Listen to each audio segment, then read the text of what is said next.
Tem uma pergunta que volta e meia, sabe? Fico pensando, e ela ecoa há uns 2000 anos. Afinal, a quem a gente está se referindo quando fala Cristo? É uma pergunta gigante, né? Gigante. Para alguns, é Deus. Para outros, um profeta, um revolucionário, um mito. E a nossa fonte de hoje mergulha de cabeça nisso. É o livro A Quem Chamamos de Cristo, de Aloísio Fontes. Um livro bem interessante. E olha, o que me chamou a atenção de cara foi o subtítulo: A Presença de Jesus Além das Religiões e dos Séculos. Isso já é, assim, uma promessa bem ousada. Muito ousada. E o ponto de partida do autor é uma coisa que muita gente sente hoje, sabe? Uma inquietação. Exato.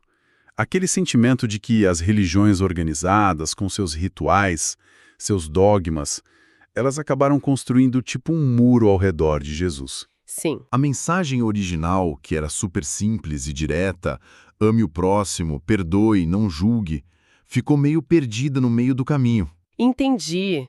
Então a ideia do livro não é a catequizar. De forma alguma. A proposta é outra, é um convite para a gente tirar a poeira dessa figura e tentar uma conexão mais pessoal, mais consciente. E como ele faz isso? Para isso, ele nos guia por 3 visões de Jesus. A do homem que andou pela Galileia, a figura de fé que inspira milhões, e, que é o ponto central do livro, o Cristo como um estado de consciência que vive dentro de nós. Ok. Vamos começar a desvendar isso. O livro já começa com uma distinção que me pareceu a base de tudo. Ele separa o homem de Nazaré, O carpinteiro, isso, o carpinteiro que a gente conhece das histórias, de uma outra ideia, a do espírito puro.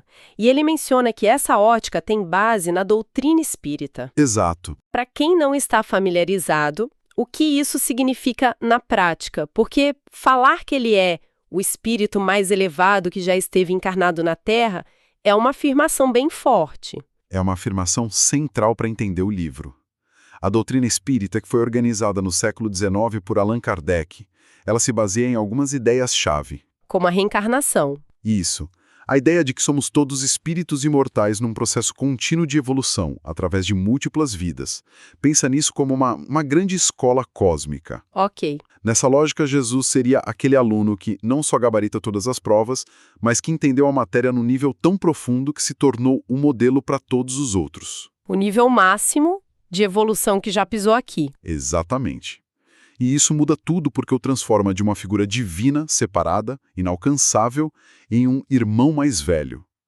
Interessante. Alguém que já trilhou o caminho que, teoricamente, todos nós estamos destinados a trilhar um dia. Entendi. Então ele passa de um ícone a ser adorado para um mapa a ser seguido. Mas peraí, o livro também o chama de governador espiritual da Terra. Sim. Essa ideia pode soar para muitos como uma afirmação dogmática, tão dogmática quanto as que o livro parece criticar em outras religiões. Como o autor lida com essa aparente contradição? Essa é uma ótima provocação. O autor aborda isso de uma forma interessante. A governança que ele propõe não tem nada a ver com poder político ou controle, como a gente entende aqui na Terra. Não é um rei num trono dourado? Longe disso. Seria mais como a influência, sei lá, de um grande cientista sobre a ciência, ou de um grande artista sobre a arte. É uma liderança pelo exemplo, pela sabedoria, pela atração do amor. Entendi, uma liderança moral. Perfeito. A ideia é que a força moral e a luz de um espírito como esse criam um campo de influência que ajuda a guiar a evolução do planeta inteiro. Então a salvação, nesse contexto, não é um presente. Que se ganha por acreditar. Exato. É um estado de paz interior que se conquista pelo esforço de se tornar uma pessoa melhor, seguindo o modelo que ele deixou. Certo, faz sentido. Liderança pelo exemplo, não pela imposição. E é a partir dessa base que o livro faz algo que eu achei fascinante. Ele coloca um espelho na frente de várias tradições religiosas. E pergunta, onde vocês veem Jesus? Exato. Ele tenta construir pontes, começando pela mais óbvia, o cristianismo. O livro reconhece o poder gigantesco dessa fé, claro, mas ele também faz uma provocação. Pois é, ele não descarta a fé cristã de jeito nenhum. Ele a homenageia como a força que levou a mensagem de Jesus aos 4 cantos do mundo. Mas ele a coloca diante desse espelho, como você disse. E faz uma pergunta incômoda. Uma pergunta muito incômoda. Como uma mensagem de amor radical, de perdão incondicional, de acolhimento aos excluídos, pôde, em tantos momentos da história, ser usada para justificar guerras, perseguições, intolerância. É a grande tensão. É a tensão que o livro explora. Ele sugere que isso acontece quando a instituição se torna mais importante que a mensagem, quando o ritual se torna mais importante que o sentimento. E do cristianismo, ele pula para o judaísmo. E aí o cenário muda completamente. A figura que emerge é a de um mestre incompreendido. Totalmente. E esse ponto é crucial porque o livro nos lembra de algo básico que às vezes a gente esquece. Jesus era judeu. Claro! Ele nasceu judeu, viveu como judeu e ensinava a partir da Torá, as escrituras judaicas. O problema é que ele as interpretava com uma liberdade, uma profundidade que chocava os líderes religiosos da época. Como curar no sábado. Exatamente. Quando ele curava no sábado, o dia sagrado de descanso, ou quando comia com cobradores de impostos e marginalizados, ele não estava quebrando a lei por quebrar. Ele estava mostrando que o amor e a compaixão estavam acima da regra formal. E o Messias que eles esperavam era outro, né? Completamente outro. Para o judaísmo institucional daquele tempo, o Messias esperado era uma figura política, um guerreiro que libertaria Israel do domínio romano. Jesus não entregou isso. Ele falou de um reino que não é desse mundo. E por isso não foi reconhecido. Exato. Uma tragédia, de certa forma. Ele falava a mesma língua espiritual, mas com um sotaque que ninguém conseguiu entender na época. Nossa. Agora, o ponto que talvez seja o mais surpreendente para muita gente, e foi para mim, é a visão do islamismo. Eu não fazia ideia do tamanho do respeito que eles têm por Jesus. E esse ponto é fundamental para a proposta de ponte do livro. No Ocidente, a gente cresce com a ideia de um conflito quase natural entre cristianismo e islamismo. Sim. Mas o autor usa a figura de Jesus, ou Isa, como ele é chamado em árabe, para mostrar um terreno comum muito profundo. O Alcorão, o livro sagrado do Islã, o menciona dezenas de vezes. Dezenas, nossa! Sim. Tem um capítulo inteiro dedicado à sua mãe, Maria, ou Maryam, que é a única mulher citada pelo nome no Alcorão. Ele é visto como um dos maiores profetas de Deus. Mas existem diferenças cruciais, certo? Sim, e são enormes. Para o islamismo, ele não é o Filho de Deus, pois Deus é visto como único e indivisível. E, teologicamente, a maior diferença é que eles não acreditam que ele foi crucificado. Como assim? A crença é que ele foi elevado aos céus por Deus antes que isso acontecesse, e que retornará no fim dos tempos. Mas o livro foca no que une, a reverência profunda por sua missão, sua mensagem de paz. É um elo espiritual poderoso que a gente ignora. Totalmente. E, por fim, o livro amarra tudo isso numa visão que ele chama de espiritualismo mais amplo, onde aparece o tal conceito de consciência crística. Confesso que essa expressão pode soar um pouco New Age ou abstrata para alguns. Como o livro torna isso mais palpável? É tipo um software de empatia e sabedoria que todos nós temos, mas Jesus foi o primeiro a rodá-lo sem travar. Essa analogia do software é perfeita, exatamente por aí. É.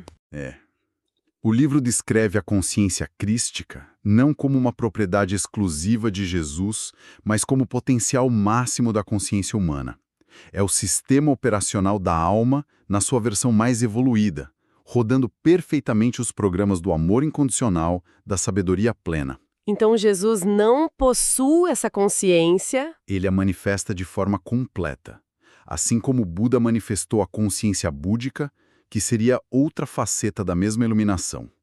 A ideia central aqui é que o objetivo não é adorar a pessoa, mas sim instalar esse mesmo sistema operacional em nós mesmos. Através das nossas escolhas. Exatamente. Através da nossa reforma íntima. Ok, passamos pela visão espírita, pelo cristianismo, judaísmo, islamismo e essa ideia de uma consciência universal. É um panorama impressionante. Mas a grande questão que fica é, e daí? Como o livro conecta tudo isso com a vida de quem está lavando louça ou preso no trânsito agora? É aí que o livro dá o seu passo mais importante, sabe? Saindo da teoria para a prática. Ele parte de uma das frases mais revolucionárias e talvez menos compreendidas de Jesus. O reino de Deus está dentro de vós. Que não é uma metáfora bonita. Não, é uma instrução, é um mapa. A verdadeira espiritualidade não está em templos de pedra ou em rituais. Ela acontece no único lugar onde a transformação é possível, dentro da nossa própria consciência. O verdadeiro templo é a nossa alma. Tudo bem, transformar a consciência é uma frase bonita, mas parece algo muito grande, quase impossível no meio da correria do dia a dia. O livro dá algum passo a passo? Como eu sei que estou no caminho certo? Então, o autor se torna muito pragmático nesse ponto. Ele diz que o sinal de que você está no caminho não é ouvir um coro de anjos. Muitas vezes, o sinal é algo bem mais sutil. Um incômodo divino. Um incômodo divino. É. Sabe quando você está prestes a fazer uma fofoca no trabalho e algo dentro de você diz, não faz isso, não vai agregar nada? Sim, claro. Ou quando você tem a chance de revidar uma ofensa na internet, com a resposta perfeita na ponta dos dedos, mas escolhe o silêncio. Esses pequenos momentos de escolha são, segundo o livro, a verdadeira prática espiritual. É a ideia de viver o Cristo no lar, no trabalho e dentro da própria cabeça, basicamente. Exatamente. O livro chama esses momentos de altares cotidianos. O altar não é mais o lugar físico na igreja. O altar é a mesa de jantar quando você escolhe ter paciência com sua família. É a sua mesa de trabalho. Exato. Quando você escolhe ser honesto, mesmo que ninguém esteja vendo. O altar é a sua própria mente. Quando você escolhe compreender em vez de julgar. É nesses momentos que o evangelho se torna uma força viva. É engraçado. Isso me lembra de como é fácil falar em perdão em teoria. Mas quando alguém te fecha no trânsito, a primeira reação é a raiva. É nessa hora que a prática fica difícil. Pois é. E a dica principal do livro é a vigilância da consciência. É treinar a si mesmo para criar um pequeno espaço entre o estímulo, a ofensa, a frustração e a sua resposta. Nesse espaço você pode escolher. Nesse espaço você escolhe. A reação automática é o instinto. A resposta consciente é a espiritualidade em ação. E a soma dessas pequenas escolhas se conecta a uma ideia maior que o livro apresenta, a de transição planetária. Ah, outro conceito que pode soar grandioso. O que seria essa transição? O fim do mundo? Longe disso. Na visão apresentada, não é sobre destruição, mas sobre renovação. Seria uma mudança de era vibracional para o planeta. Deixando de ser um mundo de provas e expiações? Isso, para se tornar um mundo de regeneração, com mais harmonia. E o alicerce para essa nova era não viria de fora, mas da transformação interna da humanidade. A ética crística, amor, cooperação, perdão, seria o cimento dessa nova construção. Entendi. Cada pessoa que age com compaixão já está colocando um tijolinho nessa obra. Perfeito. Você resumiu a essência da parte prática do livro.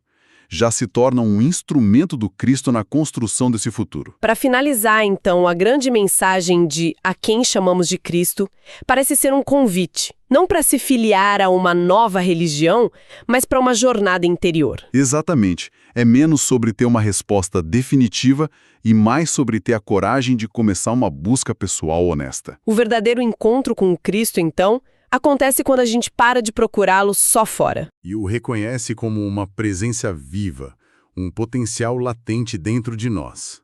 O livro termina com a ideia de que o Cristo não pertence a uma religião, mas à humanidade. Ele é o ponto de união espiritual, o destino comum de muitos caminhos. É uma visão muito bonita. E como pensamento final para nossa reflexão, o livro nos deixa com uma ideia poderosa. Diz que as palavras de Jesus são como sementes eternas, plantadas em cada um de nós. Apenas esperando o solo fértil da nossa decisão de mudar para poderem germinar. E isso leva diretamente à provocação final do livro. Que é a de que o Cristo que permanece hoje não precisa de novos templos de pedra. Então talvez não seja apenas a quem chamamos de Cristo, mas sim de que forma, nos pequenos gestos do meu dia, eu permito que essa consciência de amor e compaixão se manifeste através de mim. E essa é uma pergunta que só cada um pode responder por si mesmo.